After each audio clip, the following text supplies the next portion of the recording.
நற்செய்தி வாசகம். யோவான் எழுதிய நற்செய்தி 17ஆம் அதிகாரம் இறைவசனம் 1-11 முடிய. இவ்வாறு பேசிய பின் இயேசு வானத்தை அண்ணாந்து பார்த்து வேண்டியது, தந்தையே, நேரம் வந்துவிட்டது.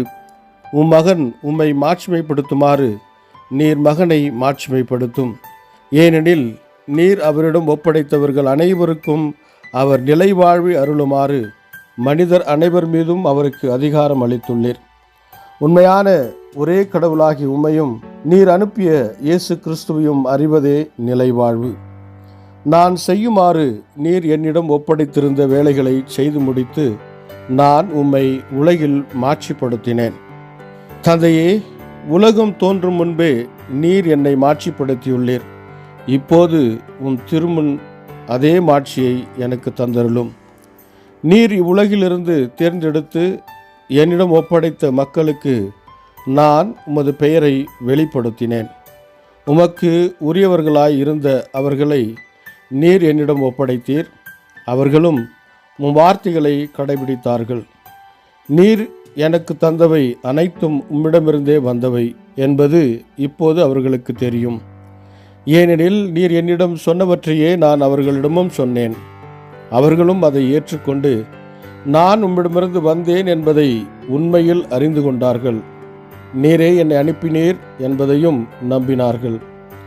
அவர்களுக்காக நான் வேண்டுகிறேன், உலகிற்காக அல்ல, மாறாக நீர் என்னிடம் ஒப்படைத்தவர்களுக்காகவே வேண்டுகிறேன். அவர்கள் உமக்கு உரியவர்கள். என்னுடையதெல்லாம் உம்முடையதே, உம்முடையதும் என்னுடையதே. அவர்கள் வழியாய் நான் மாட்சி பெற்றிருக்கிறேன். இனி நான் உலகில் இருக்கப் போவதில்லை. அவர்கள் உலகில் இருப்பார்கள், நான் உம்மிடம் வருகிறேன். தூய தந்தையே, நாம் ஒன்றாய் இருப்பது போல் அவர்களும் ஒன்றாய் இருக்கும்படி நீர் எனக்கு அளித்த உம் பெயரின் ஆற்றலால் அவர்களை காத்தருளும். கிறிஸ்து வழங்கும் நற்செய்தி. கிறிஸ்துவே உமக்கு புகழ். யோಹಾನ ಅಧ್ಯಾಯ 17 ವಚನ 1-11.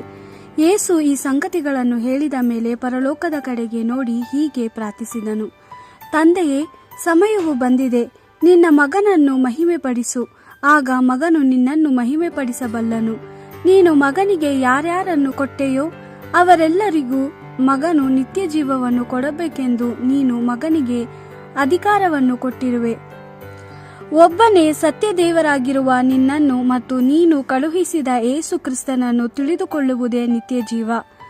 ನೀನು ನನಗೆ ಕೊಟ್ಟ ಕೆಲಸವನ್ನು ನಾನು ಮಾಡಿ ಪೂರೈಸಿದ್ದೇನೆ.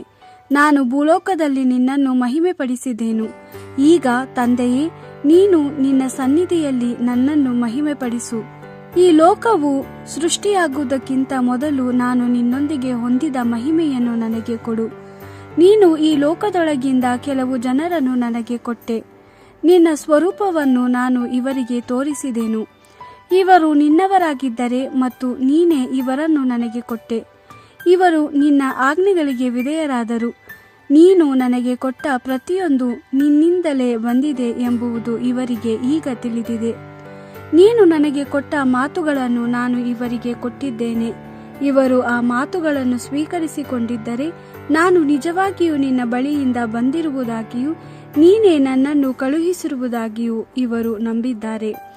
ಈಗ ನಾನು ಇವರಿಗಾಗಿ ಪ್ರಾರ್ಥಿಸುವೆನು. ಈ ಲೋಕದಲ್ಲಿರುವ ಜನರಿಗೋಸ್ಕರ ನಾನು ಪ್ರಾರ್ಥಿಸುತ್ತಿಲ್ಲ, ಆದರೆ ನೀನು ನನಗೆ ಕೊಟ್ಟ ಇವರಿಗಾಗಿ ಪ್ರಾರ್ಥಿಸುತ್ತಿದ್ದೇನೆ, ಏಕೆಂದರೆ ಇವರು ನಿನ್ನವರಾಗಿದ್ದಾರೆ. ನನ್ನಲ್ಲಿರುವುದೆಲ್ಲ ನಿನ್ನದೇ ಮತ್ತು ನಿನ್ನಲ್ಲಿರುವುದೆಲ್ಲ ನನ್ನದೇ. ಇವರಿಂದ ನನಗೆ ಮಹಿಮೆ ಉಂಟಾಗಿದೆ. ಈಗ ನಾನು ನಿನ್ನ ಬಳಿಗೆ ಬರುತ್ತಿದ್ದೇನೆ. ಇನ್ನು ನಾನು ಈ ಲೋಕದಲ್ಲಿರುವುದಿಲ್ಲ, ಆದರೆ ಇವರು ಇನ್ನೂ ಈ ಲೋಕದಲ್ಲಿರುತ್ತಾರೆ. ಪವಿತ್ರನಾದ ತಂದೆಯೇ, ನಿನ್ನ ಹೆಸರಿನ ಶಕ್ತಿಯಿಂದ ಇವರನ್ನು ಕಾಯ್ದು ಕಾಪಾಡು. ನೀನು ನಾನು ಒಂದಾಗಿರುವಂತೆ ಇವರು ಒಂದಾಗಿರಲು ಆಗ ಸಾಧ್ಯವಾಗುವುದು. ದೇವರ ವಾಕ್ಯವಿದು. ದೇವರಿಗೆ ಕೃತಜ್ಞತೆ ಸಲ್ಲಲಿ. Gospel according to John chapter 17 verse 1-11. After saying this, Jesus lifted up his eyes to heaven and said, Father, the hour has come. Give glory to your Son, that the Son may give glory to you. Through the power you gave him over all people to bring eternal life to all you have entrusted to him. For this is eternal life, that they know you, the only true God, and the one you sent, Jesus Christ. I have glorified you on earth and finished the work that you gave me to do. Now, Father, give me in your presence the same glory I had with you before the world began. I have made your name known to those you gave me from the world. They were yours, and you gave them to me, and they kept your word. And now they know that all you have given me comes indeed from you. I have given them the teaching I received from you, and they received it and know in truth that I came from you, and they believe that it is you who have sent me. I pray for them. I am not praying for the world, but for those who belong to you and whom you have given to me. Indeed, all I have is yours, and all you have is mine, and now they are my glory. I am no longer in the world, but they are still in the world, whereas I am coming to you. Holy Father, keep them in your name, the name you have given me, so that they may be one, just as we are one. The Gospel of the Lord. Praise to you, Lord Jesus Christ.